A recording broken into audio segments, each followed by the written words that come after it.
ជំរាបសួរបាទពុកម៉ែបងប្អូនមេថ្ងៃនេះចេញមករីវីយូ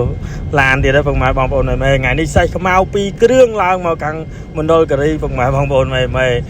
ប៉ុន្តែសេះខ្មៅមួយគ្រឿងគឺយកមកជូនម្ចាស់បងប្រុសនៅខាងមណ្ឌលគិរីឆ្នាំ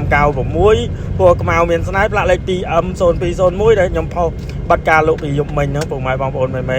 បងប្រុសគាត់ចិត្តមែនតើពុកម៉ែបងប្អូនមេតថ្លៃនិយាយតែមួយម៉ាត់ទេគាត់ថាបើលក់ទិញបើមិនលក់ឈប់ទិញហើយមនុស្សខ្ញុំចិត្តដែរពុកម៉ែបងប្អូនមេឡានលក់ឲ្យតែត្រូវតម្លៃណាលក់បានអត់ទុកយូរទេលក់ជួនអត់កំណាញ់ទេខ្ញុំអីបង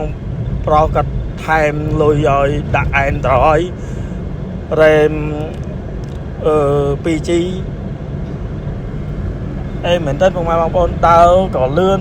ដូចពុកម៉ែបងប្អូនបានឃើញអត់មាន slow ទេណាធ្លាប់តែប្រើរ៉េម1G ធ្លាប់ទិញចំឡានគេប្រើរ៉េម1G យកមកដោះកវ៉ាត់ចោលដល់ពេលសារនេះដាក់រ៉េម 2G វាក្រន់ណាស់វាមិនដូចគេរ៉េម 4G ទេប៉ុន្តែវា smooth សម្រាប់យើងកូឡាពុកម៉ែបងប្អូនមេតម្លៃក៏វាសមរម្យដែរហើយនេះសកម្មភាពខ្លះដែលយកឡានទៅជូនបងប្រុសនៅខាង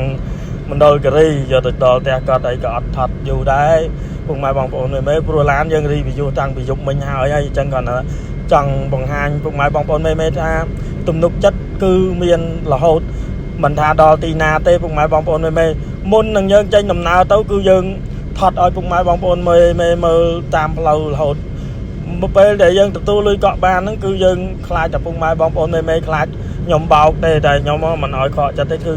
ខ្ញុំថតសកម្មភាពគ្រប់ទីកន្លែងដែលពួកខ្ញុំទៅដល់គឺឲ្យមើលគឺរងចាំសមាជិកថ្មីទទួលទ្រព្យរៀបទ្រព្យជ័យគឺរងចាំទៅ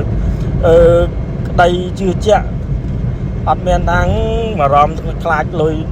បាញ់កក់មកបាត់តំណាទេអត់មានបាត់ទេគឺយកឡានទៅជូនដល់ផ្ទះហើយសម្រាប់ពុកម៉ែបងប្អូនមេដែលនៅចិត្តឬក៏ឆ្ងាយដែលមិនមានពេលវេលាមកដល់កន្លែងពួកខ្ញុំបោះពងទៅធានាថា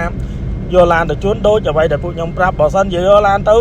ម៉ាស៊ីនបោកលេខចន់មិនកើតសិនចាក់មិនអែមលុកវាលុកកញ្ចក់ខូចជើងក្រោមមិនហាប់ណានឡានយកទៅស្ទើមិនបាច់យកទេយកលុយកក់វិញពុកម៉ែបងប្អូនមេថ្ងៃហ្នឹងសុំ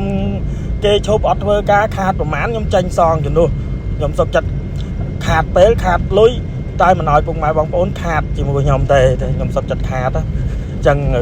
សម្រាប់ពុកម៉ែបងប្អូនមេដែលកំពុងត្រូវការឡានលេងឲ្យស្អាតឡានដែលរៀបចំឲ្យស្អាតតាក់ទងមកបញ្ញាប់ឡើងពុកម៉ែបងប្អូនមេខែភ្លៀងហើយរដូវកាលនេះគឺរដូវកាលត្រូវប្រើប្រាស់ឡានហើយប្រភេទឡានខ្ញុំដូចឃើញហ្នឹងតាំងការដេកូរៀបចំគឺយកទៅចាក់តែសាំងឲ្យជីឯកសារគ្រប់ហើយពុកម៉ែបងប្អូនមិនបារម្ភទេតាក់ទងជាមួយនឹងឡានលេង modify ចេញពីខ្ញុំទៅគឺខ្ញុំបានតាក់ទងខាងជាខាងអីឲ្យគឺយកទៅអាចឡើងជាបានព្រោះយើងអត់មានបិទថា Toyota Corolla យើងទៅលេងចេញរៀងឆ្លាមអីអត់ទេគឺនៅតែ Corolla ដែរយើងលេង spoiler លេងអីគឺនៅតែ Corolla ដែរទោះខ្ញុំផុសលុកក៏នៅតែ Corolla ដែរអញ្ចឹងឡើងជាក៏នៅតែ Corolla ដែរពុកម៉ែបងប្អូនមេអញ្ចឹងសម្រាប់ការឆ្លាញ់ចូលចិត្តតាក់ទងមកធានាឲ្យបើសិនជាធ្វើឯកសារកក់លុយខ្ញុំផ្ញើតាញៀនបានឲ្យមើលដូចគ្នាអញ្ចឹងវីដេអូនេះមានតែប៉ុណ្្នឹងទេជម្រាបលាបាយបាយ